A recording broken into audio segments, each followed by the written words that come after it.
What's up, guys? I am in my 95 GST. It's an Eclipse 5-speed, a front-wheel drive turbo.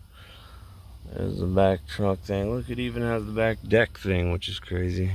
It used to have the sunroof slidey deal, but as you can see, parts of it broke.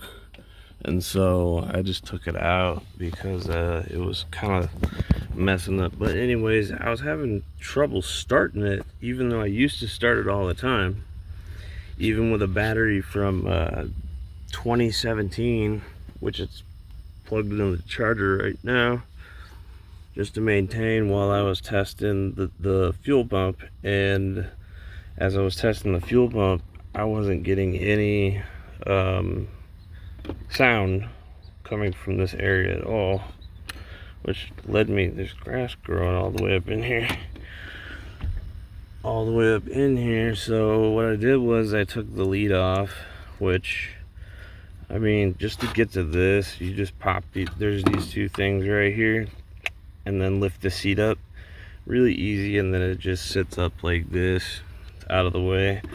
Well, there's a screw here and then 4 on this little thing. You just pull this off, and you have your main feed line, which for some reason on this car, and I don't have line wrenches that big, I don't think, so I'm not gonna even try to mess with that if I can. Hopefully the hose is long enough to wiggle and maneuver out. If not, then I'm going to have a serious issue. But yeah, this does kind of need to come off, and it's a 19 and a 14. So what I need to do is actually go in the back of the car and see if I accidentally left them in the car at one point. But yeah, I even tried the old smack it with a hammer to see if I could free it up, but nothing. So luckily I have this other pump. This is out of a 2002 Dodge Stratus RT, and so I stripped the wires that were luckily still left on it and stuck it into here, because my multimeter, which I paid like 30 something dollars for, doesn't work. And then I did the same thing, and this, for some reason, this car, when you turn on the ignition, it does not activate the pump. It only activates the pump once you start cranking, which is really annoying when it comes to testing them, because hearing the engine crank at the same time as trying to listen for a hum or a buzz, or the noise that these make, it kind of sounds like a zzz.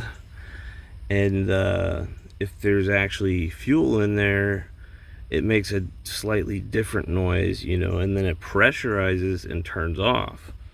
So having it to where the key has to be in the crank position to have it kick on is, for diagnostic purposes, is just stupid. But if you have an extra pump laying around, all you gotta do is just plug it into that little thing, and hopefully this pump, it came out of a Dodge Stratus, like I said. Well, Chrysler made these cars.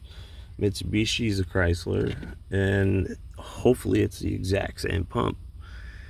And I'll know right away by looking at it if it'll fit. But if it does fit, then does it run enough pressure? If it doesn't run enough pressure, then I will end up having to buy a pump. And I had a 242 liter, gallon per hour, I can't remember the exact specs, in my Eclipse, but it's been sitting for so long that I can almost guarantee you there's no way that pump is any good, because it's just been sitting for, I don't know, 15 years or more. So you just pull off all these 8mm,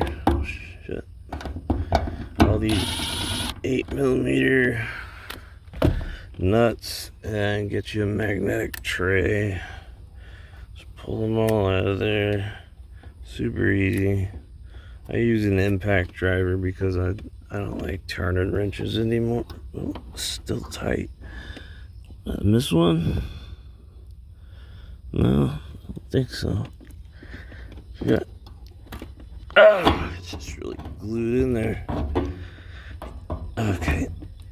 I thought maybe I could wiggle it out. Just thought maybe the hose would give me enough play, but it's actually pulling on me. So, alright, what we gotta do is figure out how to crack this line. I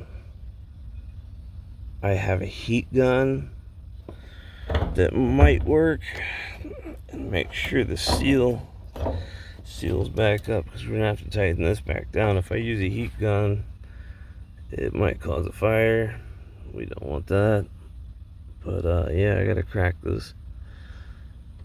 But I just wanted to show you that that's one way you can test. Like I said, take the wires and stick them in there, make sure they're not touching. You definitely don't want to short out your relay, any sort of fusible links, anything that's in the system like that, depending on what vehicle you have. But yeah, just plug one into one into the other, and I cranked it, and this sucker just started buzzing right away. So it was just like zoom zoom. And I wish there was a way I could film that, but I really don't want to short out my system. So you just have to take my word on it. It did work. So next is that. Oh boy. So yep, I gotta figure that out real quick. Okay, so continuation from the first part. I absolutely could not budge the inside flare nut. It just would not move at all. Maybe just for like future point, if I can get all the gasoline and fumes away from it, you know, heat that sucker up and separate it. Because as you can see, like, I even rounded a little bit with a flare nut wrench, what I got down here. But it's the same size down at the bottom as it is at the top. It's a 14. Well, you gotta put the 19 on first, then the 14. And yeah, so hopefully I undid the bottom side, and we're gonna find out whether or not that gives me enough room to wiggle it out. I still feel like I might have to bend or even possibly cut this hose right here, because as you can see, there's still no wiggle room, unless maybe I can get that rubber hose to pull all the way up here and get completely out of my way, which, there we go. Oh, jeez. There we go. Pulled it out of there. Try not to drip as much fuel as possible. Oh my gosh, just look at the buildup on here. See that crud? And there's some on the bottom of that. It's spilling gas everywhere. But it appears to be... Oh, that went right on my shirt. That is just horrid. Good Lord. It appears to be the same pump. And if I can get to the back of the numbers, or the back of the head of this, I'll be able to see the numbers. And here you can see the return line. All you gotta do is undo this screw and then pull the bottom down, slide it down, or just pull it off, whatever. Now, this has a slightly different filter mechanism, which I might have to switch out, and hopefully the plug is the same. Should be. Let's find out later, and the continuation would be part 3.